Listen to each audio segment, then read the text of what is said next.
आज हम देखेंगे कक्षा 10वीं गणित अध्याय 11 जिसका नाम है रचनाएं। इस पाठ के हमने 6 सवाल किए थे, 6 रचनाएं की थी। अब आज हम इस वीडियो में उन सभी के रचना के पदों को देखेंगे। तो उन रचना के पदों का आप फटाफट स्क्रीनशॉट लेते जाइएगा। और अभी तक यदि आपने चैनल को सब्सक्राइब नहीं किया है तो सब्सक्राइब कर लें और बेल आइकन को प्रेस कर दें और अधिक से अधिक अपने दोस्तों में वीडियो को शेयर करें। तो यहाँ पे आपको उन 6 सवालों के रचना के पद बताए जा रहे हैं, इनके आपको फटाफट स्क्रीनशॉट लेते जाना है। तो वहाँ सवालों को कराने का क्रम कुछ और होगा, लेकिन यहाँ पे आपको किसी और क्रम में रचना के पद मिल सकते हैं, लेकिन प्रश्न का नंबर जरूर डला हुआ है, इसलिए आप उस प्रश्न के नंबर को देख लें। तो सबसे पहले हम देखते हैं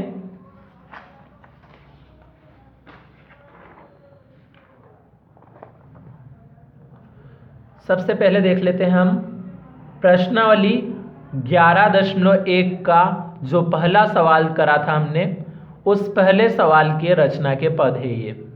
तो आप इसके स्क्रीनशॉट ले लीजिए। अब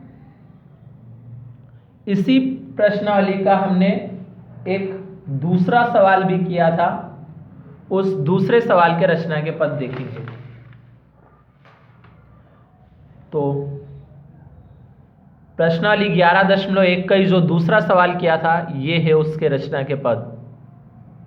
तो आप इसका भी फटाफट स्क्रीनशॉट ले लीजिए। इसके बाद हमने इसी प्रश्नावली का तीसरा सवाल किया था। इसी प्रश्नावली का तीसरा सवाल, उसके ये रहे रचना के पद।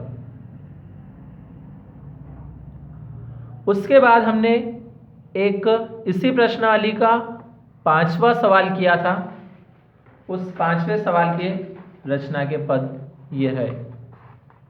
तो ये है हमारे सामने 5वें सवाल के रचना के पद। तो फटाफट आप इसका भी स्क्रीनशॉट ले लीजिए।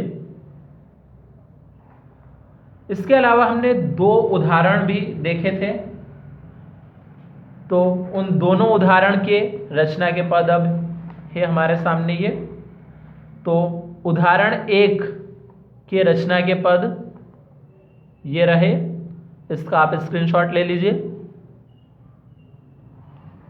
और फिर है उदाहरण 2, इस उदाहरण 2 के रचना के पदों के भी स्क्रीनशॉट ले लीजिए।